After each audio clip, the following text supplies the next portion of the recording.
वंदे मातरम, जय श्री राम। आपका हमारे चैनल में एक बार फिर से स्वागत है। तो आज हम क्वेश्चन नंबर 1.13 की बात करेंगे। तो एक बार मैं आपके लिए क्वेश्चन रीड कर लेता हूं। Chapter number 1 electric charges and field, question number 1.13।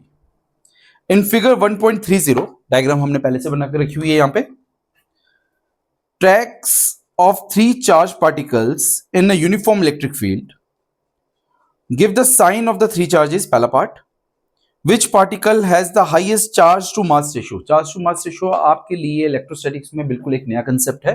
हम दोनों चीजों को समझते हैं। यहाँ पे कहता क्या है, ठीक है।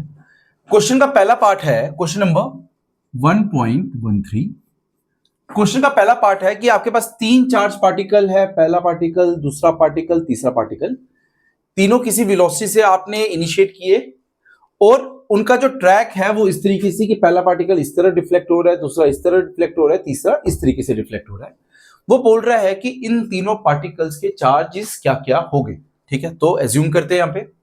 अब देखना, जो पहला चार्ज पार्टिकल है वो पॉजिटिव प्लेट की तरफ इंक्लाइंड हो रहा है, दूसरा चार्ज पार्टिकल भी पॉजिटिव प्लेट की तरफ इंक्लाइंड हो रहा है, और जो तीसरा चार्ज पार्टिकल है वो नेगेटिव प्लेट की ओर इंक्लाइंड हो रहा है। इसका मतलब जो पहला चार्ज है वो नेगेटिव चार्ज है, इसलिए वो पॉजिटिव प्लेट की तरफ इंक्लाइंड हो रहा है। जो दूसरा चार्ज है वो भी नेगेटिव चार्ज है, इसलिए वो पॉजिटिव प्लेट की तरफ इंक्लाइंड हो रहा है। और जो तीसरा चार्ज है वो पॉजिटिव चार्ज है, इसलिए वो पॉजिटिव से रिपेल हो रहा है और नेगेटिव की तरफ इंक्लाइंड हो रहा है। जो फर्स्ट पार्ट था वो देखते ही समझ आ जाता है कि क्या आपके पास चार्जेस रहने चाहिए, ठीक है।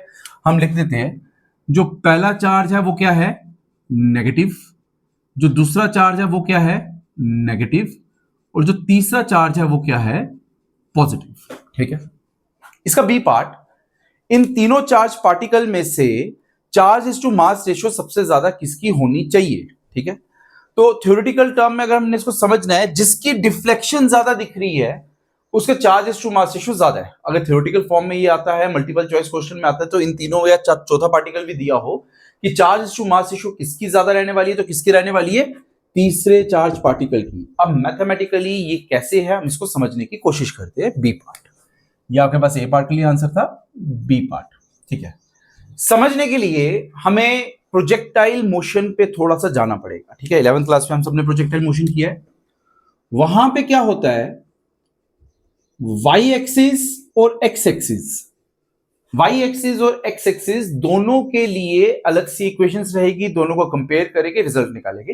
तो यहां पे हम जनरल लेंगे, 1 2 3 ना करके एक जनरल फॉर्मेट में लेते हैं, ठीक है। देखिएगा यहां पे हमारे पास ये जो मोशन है ये एक्स एक्सिस में भी है और वाई एक्सिस में भी है। कुछ कुछ एजम्पशंस भी रहेगी यहां पे, क्या एजम्पशंस रहेगी साथ साथ में समझते हैं, ठीक है। एक्स एक्सिस की बात करें अगर हम एक्स एक्सिस की बात करें तो हमारे पास जो जनरल इक्वेशन है वो है s is equal to u t plus 1/2 a t square. तो अगर इसको x की टर्म में लिखना है तो x is equal to u x t plus 1/2 a x t square. अब ये है क्या, जितना भी डिस्टेंस इसने एक्स एक्सिस में ट्रेवल किया है उस डिस्टेंस को हमने x ले लिया, इनिशियल वेलोसिटी को ux ले लिया, टाइम कितना लगा t ले लिया, ax क्या, x एक्सिस की डायरेक्शन में जो भी एक्सेलरेशन है उसको ax ले लिया। बट जो हमारे पास गिवन कंडीशन है ax की वैल्यू हमारे पास 0 है। अगर आपने प्रोजेक्टाइल पढ़ा हुआ है आपको ये अच्छे से समझ आएगा। और यहाँ पे भी आपके पास इनिशियल वेलोसिटी वेक्टर दिया होता है और यहाँ पे किसी भी तरीके की एक्सेलरेशन नहीं है, ठीक है। तो x की वैल्यू कितनी आएगी आपके पास, uxt, और t की वैल्यू क्या होगी, x/ux। इसको इक्वेशन नंबर 1 ले लेंगे, ठीक है। ये पार्ट हमारे पास किसके साथ आया, एक्स एक्सिस के साथ। सिमिलरली वाई एक्सिस के साथ क्या होने वाला है, वाई एक्सिस के साथ क्या होने वाला है, वहां पे भी इक्वेशन ऐसी रहेगी, s is equal to u t plus 1/2 a t square, ठीक है। तो वाई एक्सिस के लिए जो डिस्टेंस होगा वो क्या है, y is equal to u y t plus 1/2 a y t square.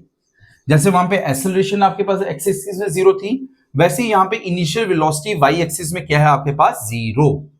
You Y कितना है आपके पास, 0। 0 क्यों है, क्योंकि जो पार्टिकल था उसको एक्स एक्सिस में फेंका गया, वाई एक्सिस में उसको नहीं फेंका गया। और सिमिलरली ए वाई कितना होगा, अब देखना, due to electric field, electric field की डायरेक्शन क्या होती है, positive to negative. Electric field की direction is from positive charge to negative charge. तो इलेक्ट्रिक फील्ड की एग्जिस्टेंस के कारण यहां पे एक फोर्स रहेगी, कितनी रहेगी force, F is equal to Q E. और सिमिलरली फोर्स का एक और एक्सप्रेशन होता है M A, mass into acceleration. तो मैं ए वाई से रिप्रेजेंट करता हूं, A Y is equal to Q E divide by M. इस सिस्टम में जो एक्सेलरेशन लगनी है दैट इज ए वाई, ठीक है। तो मैं y के लिए भी लिख देता हूं, y is equal to 0 plus 1/2 q E upon m t square. T की वैल्यू हम ऊपर वाली इक्वेशन से यूज कर सकते हैं। y is equal to 1/2 q E upon m, t की जगह क्या लिख देंगे, into x upon u x का स्क्वायर। ये हमारे पास फाइनल इक्वेशन बन जाती है। कभी कभी इसका यूज होता है, अदरवाइज यहां पे उन्होंने पूछा क्या है, यहां पे पूछा है charge is to mass ratio, देखिएगा Q बाय एम। इसी Q बाय एम को हमने क्या बोला है यहां पे, charge is to mass ratio. तो क्या मैं ये चीज कंक्लूड कर सकता हूं यहां पे कि Y is proportional to Q by m, बिल्कुल कर सकता हूं। तो जिसके केस में Y की डिफ्लेक्शन ज्यादा है उसके केस में charge is to mass ratio ज्यादा रहेगा।